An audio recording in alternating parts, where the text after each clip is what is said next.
Hi friends, అందరూ ఎలా ఉన్నారు? బాగున్నారా? ఇవాళ మన వీడియో వచ్చేసి మా జర్నీ కువైట్ టు చెన్నైకి మా జర్నీ ఎలా జరిగిందో మీతో అయితే షేర్ చేసుకుందామని ఈ వీడియో అయితే పోస్ట్ చేస్తున్నాను.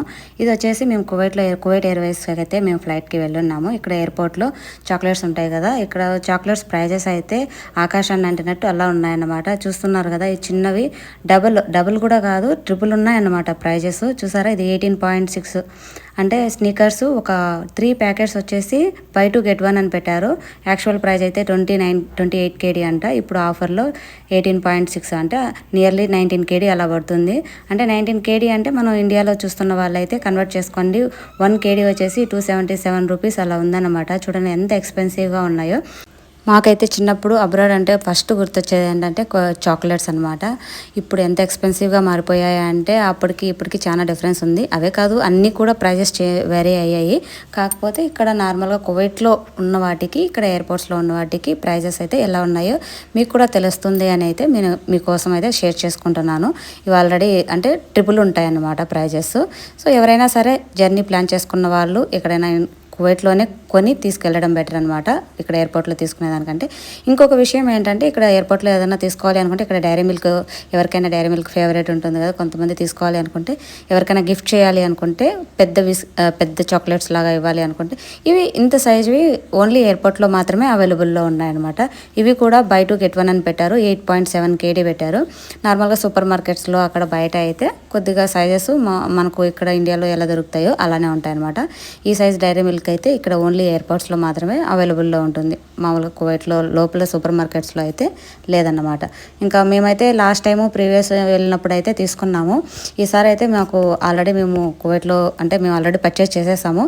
సో ఈ ప్రైజెస్ చూసి మాకు అంతగా అవసరం లేదనిపించింది. సో మాకు కావాల్సినవి వెరైటీవి తీసుకున్నాము. మేము చాక్లెట్స్ అయితే పర్చేస్ చేయలేదన్నమాట. ఇది వచ్చేసి మా ఇమిగ్రేషన్ మొత్తం అయిపోయిన తర్వాత ఇంకా వెయిటింగ్ హాల్ ఉంటుంది కదా, అక్కడికి వెళ్ళి అక్కడ కూర్చున్నాం అనమాట. సో మీకోసం ఫ్లైట్స్, రన్వే అవి చూపిద్దాము అని మీకోసం ఇలా అయితే క్యాప్చర్ చేశాను. ఇది వచ్చేసి ఇంకా ఫ్లైట్ అనౌన్స్మెంట్ వచ్చేసిన తర్వాత ఇంకా మనము వాళ్ళు చెక్ ఇన్ ఉంటుంది కదా, ఫ్లైట్లోకి వెళ్ళే ముందర అనౌన్స్మెంట్ వచ్చేసిన తర్వాత అందరూ కూడా ఇంకా వెళ్ళేదానికి క్యూలో అయితే ఉన్నారు. సో ఇక్కడ ఏంటంటే మామూలుగా ఒక పర్సన్ వెళ్ళకపోయినా సరే వాళ్ళైతే అనౌన్స్మెంట్స్ ఇస్తూనే ఉంటారు. మనమేం క్యూలో కూడా ఉండాల్సిన అవసరం లేదు, మన సీట్స్ మనకే ఉంటాయి, ఏమంత ఇబ్బంది ఏం లేదు. సో కాకపోతే తొందరగా వెళ్తే మనము క్యాబిన్ బ్యాగు ఒకవేళ స్పేసియస్గా లేకపోయినా కూడా మన కూర్చున్న సీట్ దగ్గరే పెట్టుకోవచ్చు కదా అన్న ఉద్దేశంతో కొంతమంది తొందరగానే వెళ్ళిపోతూ ఉంటారు. సో అది కూడా ఒక ఫ్యాక్టే. కాకపోతే ఎందుకులే అంత రష్గా వెళ్ళిపోవడము అనిపించి నేను అయితే వెళ్ళిపోయిన తర్వాత వెళ్దాము అని నేనైతే అలానే కూర్చొని జస్ట్ వీడియోని అయితే క్యాప్చర్ చేస్తూ ఉన్నాను. చూస్తున్నారు కదా, క్యూలో ఉన్న వాళ్ళందరూ జస్ట్ బోర్డింగ్ పాసు, టికెట్ అవన్నీ చూసి వాళ్ళైతే లోపలికి పంపించేస్తారనమాట. ఇప్పుడైతే మనము డైరెక్ట్గా ఫ్లైట్లోకి అయితే వెళ్ళిపోతాము. అంటే కొన్నిసార్లు ఫ్లైట్ అనేది రన్వేలో ఉంటుంది. ఇక్కడ మనకు ఎంట్రన్స్ దగ్గర నుంచి ఫ్లైట్ దగ్గరికి వెహికల్స్ అయితే ప్రొవైడ్ చేస్తారు. ఫ్లైట్ మనకు దగ్గరగా ఇక్కడ చూస్తున్నారు కదా, అక్కడ బ్రిడ్జ్ లాగా ఉంది కదా, మనం అక్కడ ఈ పాయింట్లో అయితే మనం ఫ్లైట్ దగ్గరికి డైరెక్ట్గా ఫ్లైట్ లోపలికి అయితే వెళ్ళిపోతాము. కొంతమంది ఎవరైనా సరే ఫ్లైట్ ఎక్స్పీరియన్స్ చేయని వాళ్ళకైతే అనుకుంటూ ఉంటారు కదా, మన మూవీస్లో చూపిస్తారు మనం ఫ్లైట్ దగ్గరికి వెళ్ళి స్టెప్స్ ఎక్కి వెళ్తూ ఉంటారు కదా ఫ్లైట్లోకి, అలా కూడా ఉంటుందండి ఇక్కడ కూడా. ఎందుకంటే ఫ్లైట్ రన్వేలో ఉండి ఈ ఫెసిలిటీ లేకుండా ఉంటే, అంటే ఫ్లైట్ కొద్దిగా దూరంగా ఉంటే వాళ్ళే వెహికల్స్ ప్రొవైడ్ చేస్తారు, బస్సెస్ వెహికల్ అలా ప్రొవైడ్ చేసి మనమే ఫ్లైట్ దగ్గరికి వెళ్ళాలన్నమాట. ఇప్పుడు మీరు చూస్తున్నారు కదా, జస్ట్ ఎల్ షేప్లో ఉంది కదా, అలా వెళ్ళిపోయాము అంటే మనం డైరెక్ట్గా ఫ్లైట్ లోపలికైతే వెళ్ళిపోతాం అన్నమాట. మనము క్యాబిన్ బ్యాగు మనం క్యాబిన్ లోపలికైనా తీసుకెళ్ళొచ్చు, లేదంటే మనము అవసరం లేదు మనం ఫ్రీగా వెళ్ళిపోవాలి అనుకుంటే మనం లగేజ్తో పాటు కూడా ఫెసిలిటీ ఉంటుంది, అలానే కూడా వేసేయచ్చు అనమాట. సో మేమైతే క్యాబిన్ బ్యాగ్ని మాతో పాటు క్యారీ చేయడానికి ప్రిఫర్ చేసాము. సో మేమైతే తీసుకెళ్తున్నాం అనమాట. ఇదనమాట, చూసారు కదా, ఈ ఎడ్జ్ లాస్ట్లో మనకి ఫ్లైట్ అనేది దానికి అటాచ్ అయిపోయి ఉంటుంది. చూపిస్తాను చూడండి, అక్కడ అందరూ వెయిట్ చేస్తున్నారు కదా, అక్కడ ఇంకొక డోర్ ఉంటుంది. ఆ డోర్ ఫ్లైట్ ఎంట్రన్స్ అనమాట. నార్మల్గా అయితే ఇదంతా కూడా మనకు అక్కడే ఉండిపోతుంది. ఫ్లైట్ అనేది దానికి దగ్గరికి తీసుకొచ్చి దానికి అటాచ్ చేస్తారనమాట, మనం లోపలికి వెళ్ళేదానికి వీలుగా. అలా ఫెసిలిటీ లేనప్పుడు కొద్దిగా మనము ఏదైనా వెహికల్స్ ప్రొవైడ్ చేసి మనం ఫ్లైట్ దగ్గరికి వెళ్తాము. ఫ్లైట్ అనేది రన్వేలో ఉంటుంది. అప్పుడు మనం ఫ్లైట్ని దగ్గర నుంచి బాగా చూడొచ్చు అనమాట.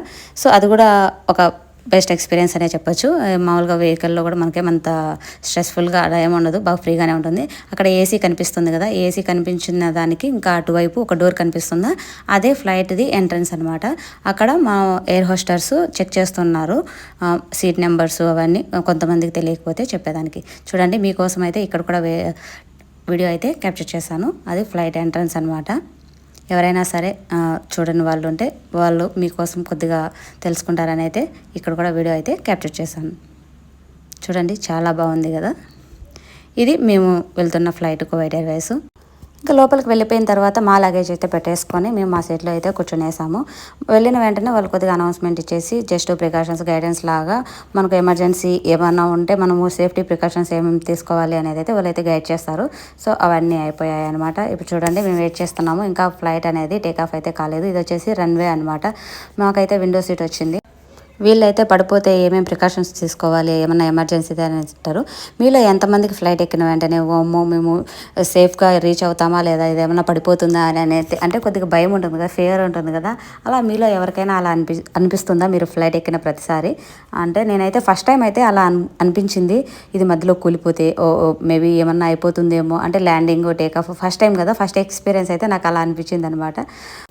మీరు కూడా తప్పకుండా మర్చిపోకుండా మీరు ఫ్లైట్ ఎక్కినప్పుడు మీ ఫస్ట్ ఎక్స్పీరియన్స్ ఎలా ఉందో తప్పకుండా కామెంట్ సెక్షన్లో అయితే షేర్ చేసుకోండి, మేము కూడా తెలుసుకుంటాను. ఫ్లైట్ అయితే టేక్ ఆఫ్ అవుతుందండి. ఇంకా టేక్ ఆఫ్ అయిపోయిన తర్వాత మనకనే ఓపిక ఉంటే వాళ్ళైతే మనకు స్క్రీన్లో మూవీస్ ఉంటాయి, మూవీస్ కావాలనుకుంటే మూవీస్ చూడొచ్చు. మళ్ళీ లేదు మనం మ్యాప్ చూడాలనుకుంటే మ్యాప్ చూడొచ్చు. మనం ఎక్కడ వెళ్తున్నామో అవన్నీ నావిగేషన్ అన్నీ అవైలబుల్లో ఉంటాయన్నమాట. మనం కావాలంటే చూడొచ్చు. కాసేపటి తర్వాత వాళ్ళు టీలు కాఫీలు ఫుడ్ కూడా ప్రొవైడ్ చేస్తారు. మేమైతే మూవీ పెట్టుకొని చూస్తూ ఉన్నాను అనమాట. సో ఇదండి మా ఫ్లైట్ ఎక్స్పీరియన్స్. మేము దిగిన తర్వాత మా కోసం అయితే రిసీవ్ చేసుకోవడానికి మా అత్తమ్మ మా పిల్లలు అయితే వచ్చున్నారు. వాళ్ళు ఎలా రిసీవ్ చేసుకున్నారు, వాళ్ళు ఎంత ఎగ్జైట్గా ఫీల్ అయ్యారు అనేది అయితే మీకైతే వీడియో అయితే నేను క్యాప్చర్ చేస్తాను. దానికోసం అయితే మీరు వెయిట్ చేసి సెకండ్ వీడియో అయితే నేను పోస్ట్ చేస్తాను, అప్పుడైతే చూడండి వాళ్ళు ఎలా ఎగ్జైట్గా ఫీల్ అయ్యారు. పిల్లల్ని ఆల్మోస్ట్ 1.5 ఇయర్ తర్వాత చూస్తున్నాం కదా, వాళ్ళు మా కోసం అయితే వెయిట్ చేస్తూ ఉన్నారు. వాళ్ళైతే 1 అవర్ ముందే వచ్చేసారు. సో పిల్లలు అయితే నైట్ కదా, మేమైతే నైట్ ఎర్లీ మార్నింగ్ కూడా కాదు, మిడ్ నైట్ 1:30కి ల్యాండ్ అయింది ఫ్లైట్.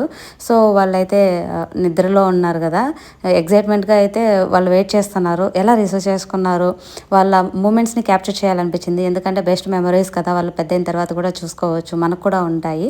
సో అందుకని నేనైతే ఆ స్వీట్ మెమరీస్ని అయితే నేను క్యాప్చర్ చేస్తాను. దాన్ని అయితే ఇంకొక వీడియోలో అయితే నేను పోస్ట్ చేస్తాను, తప్పకుండా అయితే చూడండి. మీకు ఈ వీడియో నచ్చిందని అనుకుంటున్నాను. ఇలా మా జర్నీ అయితే అయిపోయింది. మేము చెన్నై ఎయిర్పోర్ట్లో మాకు ఏదన్నా ఇప్పుడు న్యూస్ వస్తుంది కదా, గోల్డ్ ఇంత తీసుకెళ్ళాలి, ఎక్కువ తీసుకెళ్ళకూడదు, తక్కువే తీసుకెళ్ళాలి అలా అని. మాకు ఎదురైన పరిస్థితులు ఏంటి అంటే మా ఎక్స్పీరియన్స్ని మీతో కూడా షేర్ చేసుకుంటాను. అంటే అక్కడ రూల్స్ అంటే బయట టాక్ నడుస్తుంది కదా, ఎక్కువ గోల్డ్ తీసుకెళ్ళినా అంటే మోర్ దెన్ లిమిట్ తీసుకెళ్ళినా లేదా లిమిట్లో తీసుకెళ్ళినా కూడా అక్కడ ఛార్జెస్ పడుతున్నాయి అని అంటున్నారు కదా. సో మాకు ఎలాంటి ఎక్స్పీరియన్స్ ఎదురయ్యింది, మేము ఎలా ఫేస్ చేస్తాము అవన్నీ కూడా దానికోసం నేనైతే ఇంకొక వీడియో అయితే చేశాను. మీరైతే తప్పకుండా చెక్అవుట్ చేయండి. అంటే నేను దీని తర్వాత ఈ వీడియో తర్వాత ఇంకొక వీడియో అయితే పోస్ట్ చేస్తాను. ఇప్పుడు మీకు చూపిస్తున్న ఎయిర్పోర్ట్ అనేది కొత్త ఎయిర్పోర్ట్ అనేది కన్స్ట్రక్ట్ అవుతుంది, ఇంకా ఓపెన్ చేయలేదన్నమాట. సో అది కూడా క్యాప్చర్ చేసేసాను పనిలో పని. ఫైనల్గా వీడియో ఏం చేసే ముందర ఫ్లైట్లో మాకు ఫుడ్కి ఏమేమి ఇచ్చారో, డిన్నర్లో ఏమేమి ఇచ్చారో చూసేసేయండి. మేమైతే సాటర్డే కాబట్టి వెజ్ ప్రిఫర్ చేశాను, వాళ్ళు నాన్ వెజ్ కూడా ఉంటుంది, వెజ్ ఆర్ నాన్ వెజ్ ఉంటుందన్నమాట. మేమైతే వెజ్ తీసుకున్నాము. దీనికోసం సాలాడ్ ఇచ్చారు, అంటే స్వీట్ ఇచ్చారు, వాటరు, టీ కాఫీ కోసం 1 కప్ ఇచ్చారు, వాటర్ ఇచ్చారు. ఇంకా దాంట్లో ఇటాలియన్ డ్రెస్సింగ్ ఇచ్చారనమాట. మనకు సాలడ్లో వేసుకోవాలి అనుకుంటే చీజ్ బటర్ అవన్నీ ఇచ్చారనమాట. సో మామూలుగా ఫుడ్ అయితే చాలా బాగుంటుంది. ఈ వీడియో ఇప్పటికైతే ఏం చేస్తున్నానండి, దీని కంటిన్యూషన్ వీడియో అయితే నెక్స్ట్ దీని తర్వాత అయితే పోస్ట్ చేస్తాను. వేచి ఉండండి. Thank you for watching. Bye bye.